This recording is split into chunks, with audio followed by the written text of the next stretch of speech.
কিন্তু ক্ষোভ তো তৈরি হচ্ছে মানুষের মধ্যে, কারণ পুলিশকে সামনে পাচ্ছে, যা অত্যাচার করছে সরকারের পক্ষ থেকে পুলিশ,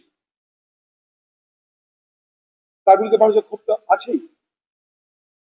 এখন পুলিশকে শুধুমাত্র তো সাধারণ মানুষ নয়, পুলিশ ঠিক মতো কাজ না করলে তৃণমূলে পিটাচ্ছে পুলিশকে, পুলিশের তৃণমূলতা শেষ নাই। অথচ এই পুলিশকে সকলের দরকার। আজকের দিনে তৃণমূল পার্টিটাকে বাঁচিয়ে রেখেছে পশ্চিমবঙ্গের পুলিশ। খোঁজ নিয়ে দেখুন আপনারা, তৃণমূল পার্টির নেতা কে হবে, তৃণমূল পার্টির নেতৃত্বের গন্ডগোল কি করতে হবে, তার দায়িত্ব পুলিশের। পুলিশের অধঃপতন আমরা কখনো দেখিনি এই জায়গায়। বাম আমলে পুলিশের বিরুদ্ধে হাজারটা অভিযোগ ছিল, আমাদের 1 কোটি অভিযোগ ছিল, বহুত লড়াই হয়েছে, কিন্তু সরাসরি পার্টি করছে নেমে একদম ময়দানে, পার্টি করছে, ভোট করছে, একসঙ্গে ইফতার করছে, অনুষ্ঠান করছে, এই জিনিস দেখিনি আমরা কখনো।